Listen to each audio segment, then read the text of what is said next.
Hello everyone, भारतीय गृहिणी की ड्रेस डिजाइनिंग कोर्स की क्लास में आपका स्वागत है। सादा ब्लाउज बनाना सीखें वीडियो के पार्ट 1 को आप सभी ने बहुत पसंद किया और मुझे बहुत सपोर्ट किया। उसके लिए मैं आप सभी को दिल से धन्यवाद देती हूँ। सादा ब्लाउज बनाना सीखें पार्ट 2 में ब्लाउज की स्टिचिंग आसान तरीके से सिखा रही हूँ। साथ ही मैंने ड्रेस डिजाइनिंग कोर्स के प्रोफेशनल टिप्स भी बताए हैं जिनसे आपकी सिलाई बहुत ही अच्छी हो जाएगी और ब्लाउज को पूरी फिनिशिंग और अच्छी फिटिंग के साथ बनाने में बिगनर्स को भी आसानी होगी। प्लीज वीडियो को पूरा देखिए और आपसे मेरी रिक्वेस्ट है कि वीडियो को लाइक और शेयर जरूर करें और अगर आप चैनल पे पहली बार आए हैं तो प्लीज हमारे चैनल को सब्सक्राइब करके बेल आइकन ऑन कर लीजिए, उसे टच करके ऑल पे कर लीजिए। आगे आने वाली सभी वीडियो की नोटिफिकेशन आपको सबसे पहले मिलेगी। चलिए वीडियो को शुरू करते हैं। पिछली वीडियो में हमने आपको ब्लाउज की पूरी कटिंग बताई थी। चलिए अब हम बाकी सब पीस को अलग रख देते हैं और सबसे पहले हम फ्रंट पीस उठाते हैं। फ्रंट पीस की डॉट्स डालना सबसे पहले बताते हैं। चलिए पहले इसको खोल के बिछा लेते हैं। सबसे पहले हम नीचे वाली और बाद में ऊपर की तीनों डॉट्स डालेंगे। चलिए पहले पीस को अलग कर लेते हैं। एक पीस साइड में रख देते हैं और पहले एक पीस की सारी डॉट्स डाल लेते हैं। नीचे वाली डॉट्स को हमने 1 इंच का डालना है, तो आधे इंच के सेंटर वाली लाइन को पकड़ के उसे हल्के हाथ से प्रेस करते हुए फोल्ड कर लेंगे और अब इसे हम मशीन में सुई के नीचे लगाते हैं। ध्यान रखिए जैसी ये तिरछी लाइन है उसी तिरछी लाइन पे हमें मशीन चलाते हुए डॉट वाले पॉइंट से सुई को बाहर निकाल लेना है। बिल्कुल भी हमें गोल घुमाना नहीं है, तिरछा ही चलते जाना है। और ये धागे थोड़ा दूर से काटे जाते हैं, कभी भी ये धागे बिल्कुल पास से ना काटें। कम से कम 1 से सवा इंच के धागे दूर रखते हुए ही काटें और उसे छोड़ दें। अब ये दूसरी प्लेट जो साइड वाली है ये बहुत ज्यादा औरे भी है, इसमें खिंचाव आ गया तो ये कपड़ा बड़ा हो जाएगा, इसीलिए बहुत सावधानी से इसको पकड़ें, बिल्कुल भी खिंचाव ना डालें। मशीन के नीचे इस फोल्ड कपड़े को सेट करें और किनारे को पक्का करते हुए शुरू के 1-2 टाँके आप मजबूती से जरूर लगा दें, वरना ये बखिया खुलने लगता है। इसे अच्छे से मजबूत करने के बाद एक पैर के बखिए के अंदाजे से आप सिलना शुरू करें और जहां आपका पॉइंट एंड हो रहा है वहां तक पहुंचने से पहले ही धीरे धीरे तिरछा करते हुए इसे बाहर निकाल लें। ध्यान रखें उस पॉइंट से हमारी सुई बिल्कुल बाहर निकल जानी चाहिए, हमें घुमानी नहीं पड़े। इस बात का ध्यान रखते हुए ऐसे लगाइए और यहाँ पे भी 1 से सवा इंच की दूरी पे धागे काटिए। ये धागे लंबे रखने से आप चाहें तो इनमें गांठ भी लगा सकते हैं। अब ऐसे ही आप फ्रंट वाली जो पट्टी की साइड पे है डॉट उसको भी डाल लेंगे। सभी डॉट्स को इसी तरीके से डालना है, सावधानी रखिए, बिल्कुल भी खींचना नहीं है। चलिए अब ये वाली डॉट भी लगा लेते हैं। अगर निशान हल्के लग रहे हों तो आप एक बार फिर से चौक चला के अपने निशान को गहरा कर लें ताकि आपसे कोई भी गलती ना हो। इसी तरीके से ध्यान रखते हुए चारों प्लेट्स डाल लीजिए। अब हमारी ये आर्मोल वाली जो डॉट है इसे डालना है। ध्यान रखिए इसको हमें ज्यादा भी नहीं दबाना है, जितना हमारा नाप है उसका हम पहले ही निशान लगा चुके हैं। बिगनर्स के हिसाब से मैंने पिछली वीडियो में सही निशान लगाने बताए थे। चलिए अब देखिए इस तरीके से आप इस पीस को रख के देखिए, अगर ऐसा पफ बन रहा है इसका मतलब आपकी सभी डॉट्स परफेक्ट है। चलिए अब गले की पट्टी लगाना बताते हैं। इसके लिए आप कैसे अंदाज करेंगे कि किस तरफ कौन सी पट्टी लगनी है। तो देखिए गला अपनी तरफ रखिए और लेफ्ट वाले हैंड पे जो पट्टी आएगी उस पे हमें आई बनानी है और राइट हैंड वाली जो पट्टी आएगी उस पे हुक लगाने हैं। तो आई वाली पट्टी बाहर निकालते हुए यानी बड़ी लगाई जाती है, इसीलिए यहाँ पे हम बड़ी वाली पट्टी रखेंगे और उसे बाहर रखते हुए मोड़ेंगे। तो ये जब हम सिलाई कर रहे हैं तो ध्यान दीजिए डॉट्स लगाने की वजह से थोड़ी सी पट्टी आगे पीछे हो जाती है, तो जो पट्टी बाहर निकली हुई है उसको हम नहीं देखेंगे, हम अंदर वाली पट्टी के हिसाब से कपड़े को सेट करके रखेंगे और अपने मार्जिन के हिसाब से पूरी सीधी एक सिलाई लगा लेंगे। ये सिलाई पूरी लगाने के बाद इस पट्टी को अंदर की तरफ पलटेंगे। लगभग 1 इंच की चौड़ाई हमें बाहर की तरफ निकालते हुए रखनी है और किनारे पे जो सिलाई लगानी है वो बिल्कुल पट्टी की किनार पे एक जैसी सीधी लगनी चाहिए। उसी पट्टी पे हम आई बनाएंगे और नीचे और ऊपर दोनों तरफ जो एक्स्ट्रा कपड़ा है उसे काट देंगे। एक्स्ट्रा कपड़ा या धागे साथ साथ काटते जाएंगे। अब दूसरी पट्टी लगाएंगे, उस पे भी हमें ध्यान रखना है कि एक्स्ट्रा निकला हुआ जो कपड़ा है उसको इग्नोर करते हैं और जो अंदर की साइड है उसके हिसाब से मार्जिन रखते हुए हम पट्टी लगाएंगे। ये पट्टी गले की तरफ पहले से थोड़ी ज्यादा जरूर छोड़ें क्योंकि गले की शेप के हिसाब से वो सही तरीके से अंदर सेट हो जाएगी। अब इस पट्टी में मोड़ते समय किनारे वाली लाइन पे मार्जिन के साथ हमें एक किनारे की सिलाई लगानी है। इस सिलाई को फॉल सीम कहते हैं। इस सिलाई के बाद ये कपड़ा आसानी से अंदर मुड़ जाता है। इस पट्टी को मोड़ने के बाद हमें तुरपाई करनी होती है। कुछ लोग मशीन भी चला देते हैं, आप जैसा पसंद करें वैसा कर लीजिए। तुरपाई करने के लिए हम यहाँ पे फोल्ड करके एक बड़ा बखिया, जिसे कि कच्चा टांका कहते हैं, वो लगा रहे हैं। तुरपाई हम बाद में करेंगे, तब ये टांका खोल देंगे। अभी हम मशीन का काम पूरा एक साथ कर लेते हैं। इसमें से भी हम एक्स्ट्रा कपड़ा जो शेप के अलावा है वो काट देते हैं। देखिए, इस तरीके से साथ साथ फिनिशिंग करते जाएंगे तो हमारा कपड़ा अच्छा सिल के तैयार होगा। चलिए, अब ये पीस तैयार हो गए हैं। अब बैक पीस में भी हम डॉट्स डाल लेते हैं। बैक पीस को भी हम उसी तरीके से पकड़ेंगे, बीच वाली लाइन को पकड़ेंगे और फोल्ड करके उसके ऊपर जो हमने निशान लगाया है सिलाई लगाते हुए बाहर निकाल देंगे। और ये धागे हमेशा लंबे रखें, मैं आपको बार बार बता रही हूँ, वरना ये धागे छोटे होने की वजह से ये अक्सर सिलाइयाँ खुल जाती हैं। चलिए, अब हम पहले तीरे जोड़ते हैं। तीरे जोड़ने के लिए पीस को ध्यान से रखें, बटन पट्टियां जो हैं वो अंदर की तरफ होनी चाहिए बीच में, और तीरे मिलाते हुए रखें। और आधे इंच का मार्जिन जो हमने रखा था उसी के हिसाब से सिलाई लगानी है, मगर शुरू में और आखिर में दोनों ही तरफ टांकों को पक्का जरूर कर दें। इसी तरह आप दोनों ही साइड के तीरे जोड़ लीजिए। दोनों तरफ मार्जिन बराबर ही दबाना है, ध्यान रखिए कभी भी कोई मार्जिन कम या ज्यादा ना हो। और दोनों साइडें अच्छी तरह सिल लीजिए।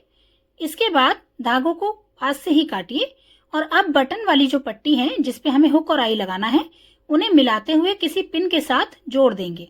ऐसा करने से हमें इसकी फिटिंग का निशान लगाने में आसानी होगी। आप चाहें तो इसे कच्चे टांके से भी जोड़ सकते हैं।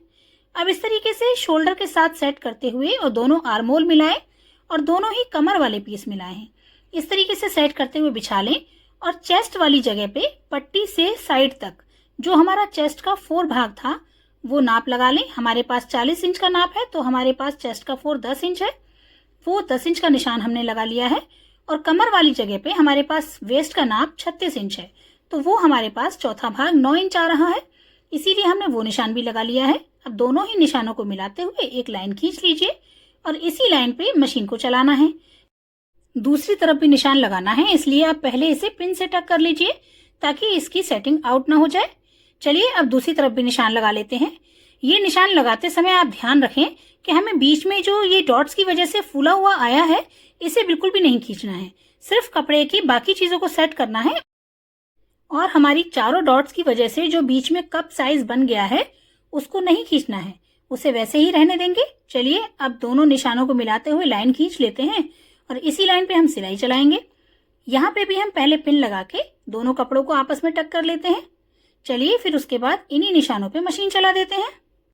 मशीन चलाते हुए किनारे को पक्का जरूर कर लें और बीच में जो ये डॉट आ रही है इसको फूले हुए हिस्से को फिंगर से दबाते हुए सिलाई इसके ऊपर चलाएं। इसे लेफ्ट या राइट में नहीं दबाना होता है, ठीक बीच से इसके फूले हुए हिस्से को दबाना होता है, तो इसकी फिनिशिंग बहुत अच्छी आती है। चलिए, इस तरीके से अब एक पैर की सिलाई और लगा लेते हैं। एक पैर की सिलाई लगाना हमें आगे बहुत काम आता है। जब कभी हमें थोड़ी सी इसकी लूजिंग करनी होती है तो अंदर वाली सिलाई खोल दी जाती है और हमें कोई मेहनत नहीं करनी पड़ती, इसीलिए एडवांस में ये सिलाई लगा के रखी जाती है। और साथ ही हमारे ब्लाउज को ये मजबूती भी देती है, क्योंकि 2 सिलाइयों की वजह से ब्लाउज की फिटिंग अच्छी रहती है और उसकी सिलाई कभी भी खुलने का डर नहीं रहता। वैसे तो ये छोटी छोटी बातें हैं, लेकिन फिर भी मैं हर बात आपको बारीकी से बता रही हूँ ताकि आपका काम और अच्छा हो। और अगर आपको मेरा समझाना पसंद आ रहा है तो प्लीज वीडियो को लाइक और शेयर कीजिए।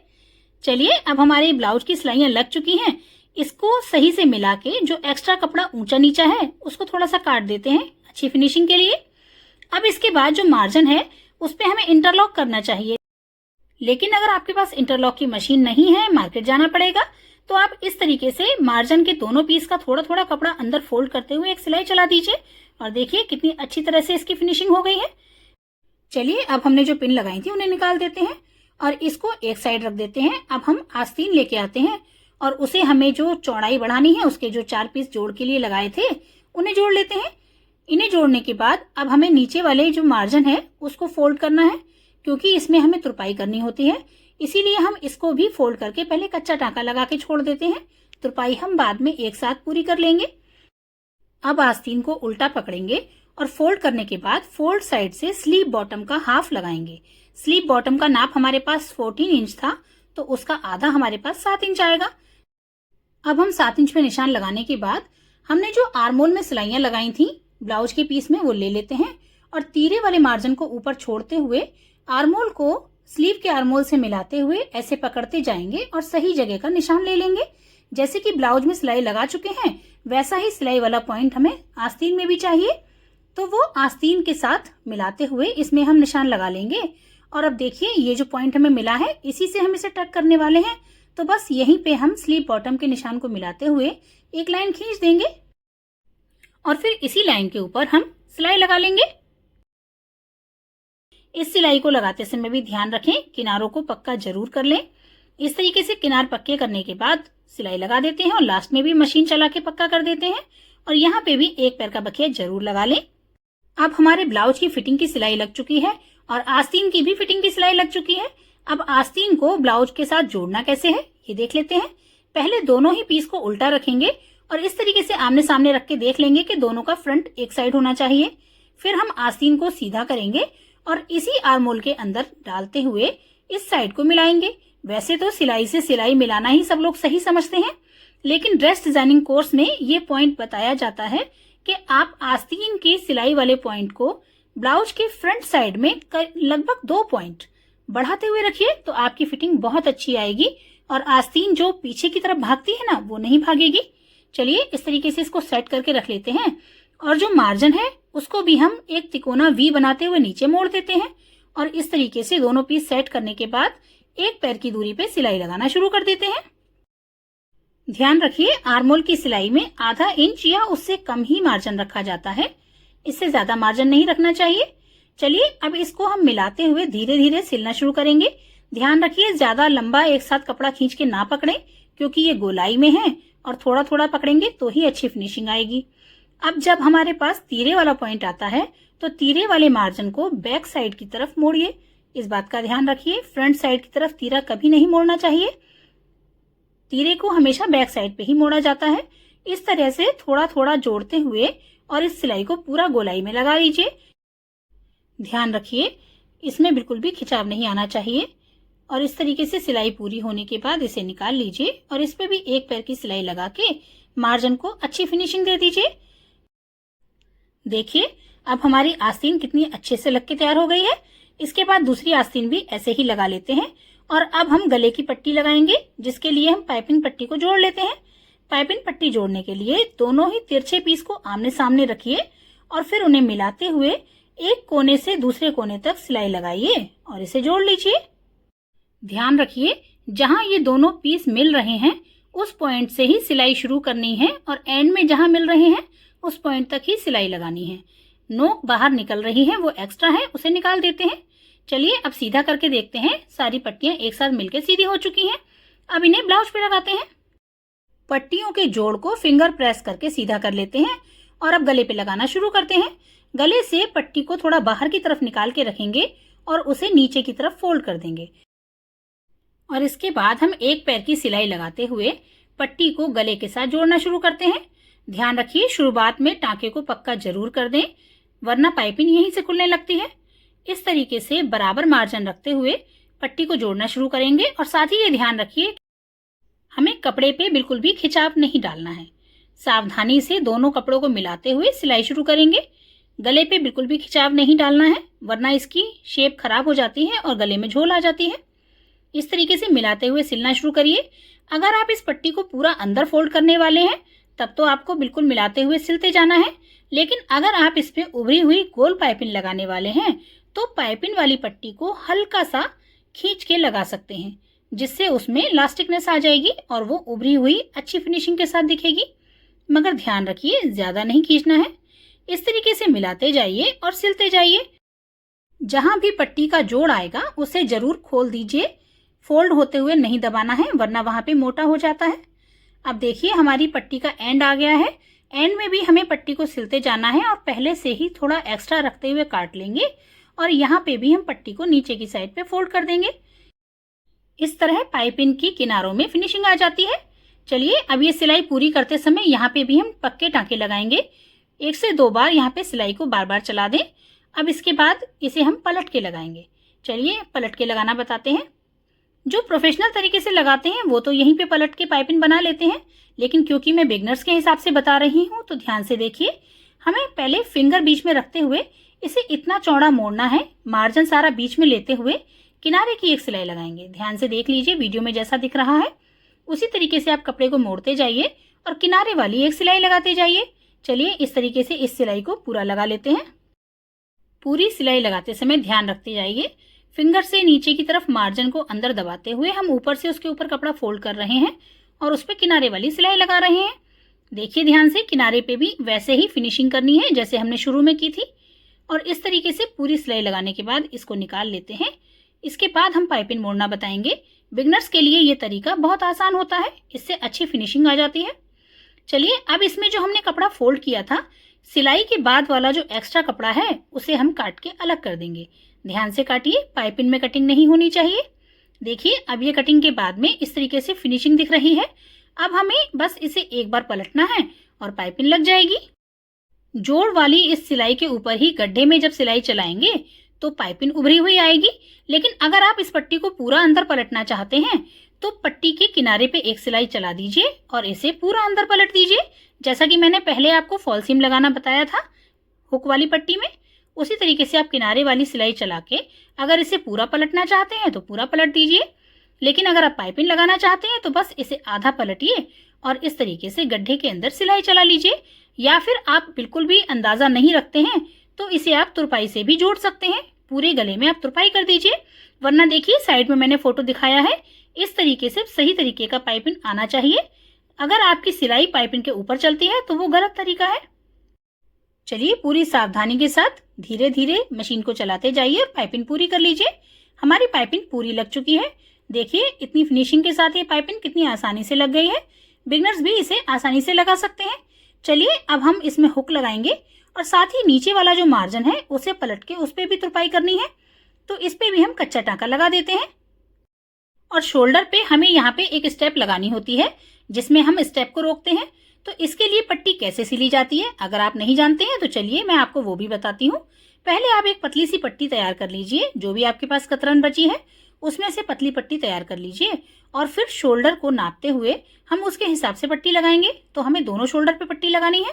देखिए ये शोल्डर की चौड़ाई हमारी लगभग 2.5 इंच आ रही है, तो पट्टी की चौड़ाई हमें लगभग 3 इंच लेनी है। और उसके बाद में उसके किनारे पे उसे इस तरीके से 2 बार फोल्ड करते हुए एक सिलाई चला लीजिए। चलिए दोनों ही पट्टी ऐसे तैयार कर लेते हैं। ये जो हम फोल्ड कर रहे हैं इसे इतना फोल्ड कीजिए कि इसके अंदर अच्छे से हुक सेट हो जाए, क्योंकि इसी पे हमें हुक लगाना है। चलिए अब शोल्डर वाली साइड को खोल लेते हैं और जिस जगह हमें तीरे वाले पीस पे आर्मोल की सिलाई है उसी जगह हमें खुली वाली साइड जो हमने फोल्ड की है वो हमें अंदर रखनी है गले की साइड पे। और दूसरी वाली पट्टी हमें शोल्डर वाली सिलाई के साथ रखते हुए उसी सिलाई पे सिलाई चला देनी है। अलग से कोई सिलाई नहीं चलानी है। जो सिलाई हमने शोल्डर से आस्तीन को जोड़ने के लिए लगाई थी उसी सिलाई के ऊपर रखते हुए हम ये पट्टी लगा देंगे और इसे इतना बड़ा रखेंगे जितना हमें अंदर हुक लगाना है। जितना दूर आप हुक लगाना पसंद करते हैं उतनी लंबाई इसे रखिए। बस ये पट्टी लग के तैयार है। अब हम ब्लाउज के नीचे जो मार्जिन है उसे भी फोल्ड कर लेते हैं। इस पे भी हमें तुरपाई करनी है, लेकिन अभी हम कच्चा टांका लगा रहे हैं। ये लगाते समय ध्यान रखिए कि जो हमारा साइड वाला मार्जिन है वो हमें पीछे की साइड मोड़ना होता है। ये कुछ प्रोफेशनल नियम हैं जो हमें सिखाए गए हैं और मैं आपको सिखा रही हूँ।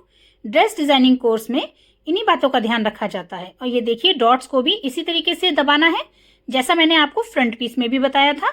और ये साइड वाले मार्जिन को बैक साइड की तरफ मोड़ना है। इस तरीके से मोड़ते हुए जितना हमने मार्जिन रखा है उतना फोल्ड करते जाएंगे। और अभी हम कच्चा टांका लगा रहे हैं, बाद में इस पे तुरपाई करेंगे तब इस कच्चे टांके को खोल देंगे। चलिए इस तरीके से ये ब्लाउज पूरा हो चुका है। ये सिलाई पूरी लगाने के बाद जब एंड आता है तो दोनों ही पट्टियों को मिला के नाप लीजिए। जैसे कि हुक पट्टी और आई पट्टी दोनों को एक दूसरे के ऊपर रख के सही से नाप लीजिए ताकि हमारी पट्टी छोटी बड़ी ना हो और ये नीचे से बिल्कुल बराबर आए और ऊपर पाइपिंग से पाइपिंग मिली रहे। इस तरीके से नापने के बाद फोल्ड करते हुए इस पट्टी का एंड कर देते हैं और ये मार्जिन सही तरीके से मोड़ते हुए पूरी फिनिशिंग हो जाती है। अब आप तुरपाई कर लीजिए और हुक आई लगा लीजिए। आपका ब्लाउज बनके तैयार है। आपको ये वीडियो पसंद आई हो तो प्लीज लाइक और शेयर करें और चैनल पे नए हैं तो प्लीज सब्सक्राइब कर लीजिए। आगे भी अच्छी वीडियो देखते रहने के लिए थैंक्स फॉर वॉचिंग।